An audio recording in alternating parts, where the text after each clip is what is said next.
Hello everyone. इस video में हम लोग बीपीएससी का मेंस का सिलेबस देखेंगे और जानेंगे कि इस सिलेबस में आपको क्या क्या पढ़ना है, कितने पेपर होते हैं, कौन से पेपर किस तरीके के होते हैं। तो बेसिकली हम लोग एक ओवरव्यू लेंगे बीपीएससी मेंस सिलेबस का, ताकि आपके प्रिपरेशन में आपको हेल्प मिल सके। और ठीक इसकी दूसरी वीडियो आएगी जिसमें मैं आपको बुक रिसोर्सेज बताऊंगा और उसमें ये बताऊंगा कि आपको बीपीएससी की तैयारी कैसे करनी चाहिए। इसमें बेसिकली मैं आपको सिर्फ सिलेबस के बारे में बताऊंगा। तो आइए अब हम लोग जान लेते हैं हमारा बीपीएससी का जो लेटेस्ट सिलेबस है वो क्या है। ठीक है, तो अगर आपने बीपीएससी का प्री वाला अगर वीडियो नहीं देखा है तो आप वो वीडियो देख लीजिए। यहाँ पे आपको स्क्रीन पे शो होगा, लिंक इसका डिस्क्रिप्शन में भी आपको मिल जाएगा। ठीक है, उसमें मैंने बहुत ही डिटेल में बता रखा है कि सिलेबस क्या है, प्लस बुक रिसोर्सेस भी बताए हैं और उसको तैयारी कैसे करनी है। ये पूरी जानकारी जो है वो आपको उस वीडियो में मिल जाएगी। तो इस वीडियो में हम लोग मेन सिलेबस के बारे में बात करेंगे। तो बीपीएससी के मेन सिलेबस में टोटल जो पेपर होते हैं वो 4 होते हैं। एक आपका जनरल हिंदी होता है, जनरल स्टडीज 1, जनरल स्टडीज 2 और एक ऑप्शनल पेपर होता है। ये जो जनरल हिंदी है ना, ये आपका केवल और केवल क्वालिफाइंग पेपर है। इसमें आपको केवल 30 मार्क्स लाने रहते हैं केवल पास करने के लिए। ठीक है, और ये मेंस में आपका टोटल जो है वो 900 का एग्जाम होते हैं। 300 का ये आपका जनरल स्टडीज का पेपर होगा, पेपर 1 और 2, और ये एक ही पेपर होगा ऑप्शनल का, ये 300 मार्क्स का होगा। अगर यही हम यूपीएससी की बात करें तो यहाँ पे ऑप्शनल में 2 पेपर है। ठीक है, लेकिन ये बीपीएससी की हम लोग बात कर रहे हैं तो यहाँ पे केवल और केवल एक ही पेपर है। तो आइए इसको बेसिक में समझते हैं।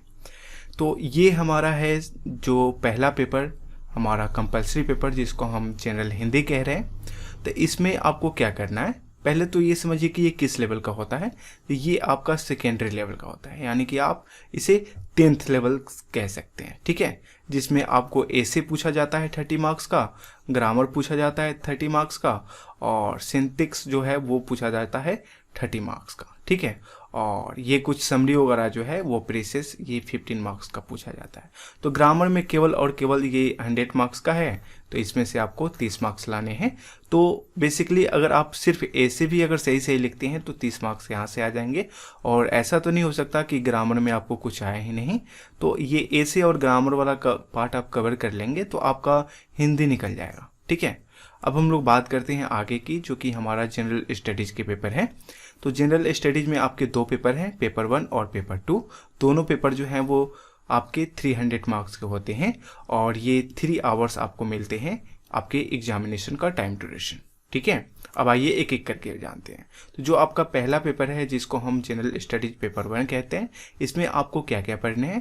तो आपको पढ़ने हैं इंडियन कल्चर, उसके बाद पढ़ने हैं मॉडर्न हिस्ट्री ऑफ इंडिया, उसके बाद पढ़ने हैं contemporary events of national and international importance, और फिर आपको आखिरी टॉपिक पढ़ने हैं जिसका नाम है statistical analysis, diagram and graphs. ठीक है, इसमें कुछ और भी शामिल है, जैसे कि अगर मैं बात करूं तो इसमें आपको मॉडर्न इंडिया, इंडियन हिस्ट्री जो है वो आपको इंडिया का पढ़ना है और बिहार का भी पढ़ना है। ठीक है, और यहाँ पे रेफरेंस दिया हुआ है 19th सेंचुरी।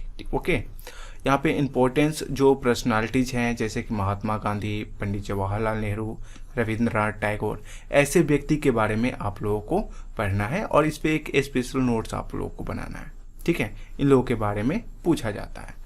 ये है western education and technologic education in Bihar, इस पे प्रश्न आ जाते हैं। Role of Bihar in the Indian national movement, इसमें रोल क्या रहा है। ठीक है, इसके बारे में आपको पढ़ना है। जो मयूरियन एंड पालाट है वो क्या है, ये पटना कलाम पेंटिंग्स जो है वो क्या है, analytical of geometrical diagram and statistical data. तो ये कुछ बेसिक सी इंफॉर्मेशन है जो आपको GS 1 के लिए प्रिपेयर करने हैं।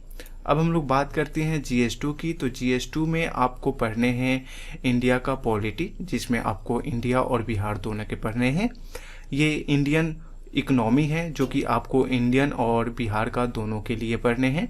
और ये हमारा ज्योग्राफी है जो कि इंडिया और बिहार दोनों के रेफरेंस में आपको तैयार करने हैं। ठीक है, अगर आप यूपीएससी की तैयारी करते हैं तो वहाँ पे तो केवल आपको इंडिया के बारे में पढ़ना होता है, क्योंकि ये हमारा बिहार पब्लिक सर्विस कमीशन है, इसलिए आपको बिहार के रेफरेंस में भी आपको तैयारी करनी पड़ेगी। ठीक है, और ये जो आपका आखिरी टॉपिक है जिसमें ये आपको पढ़ना है, role and impact of science and technology in the development of India and also Bihar. ठीक है, तो ये आपका जीएस सेकेंड पेपर हो गया। अब हम लोग बात करते हैं ऑप्शनल की। तो ऑप्शनल में कुल मिला के 34 या करीब 37 पेपर हैं, तो मुख्य रूप से मैं 34 ही मान के चलूँगा। ठीक है, जिसमें से आप कोई एक पेपर का चुनाव कर सकते हैं। ठीक है, अगर आप चाहते हैं कि मैं बताऊं कौन से पेपर आपको चुनाव करने चाहिए, तो मैं बेसिक में एनालिसिस में बताऊंगा, तो ये आपको कमेंट करके बताना है। ठीक है, जनरली मैं आपको सिलेबस बता रहा हूँ कि पेपर कौन कौन से हैं, तो वो आप देख लीजिए।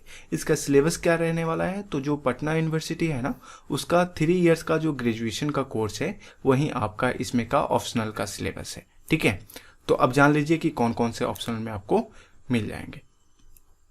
तो ये पूरे लिस्ट हैं जिसमें आपको दिए गए हैं, आप यहाँ से देख सकते हैं, like English language and literature, Urdu language and literature.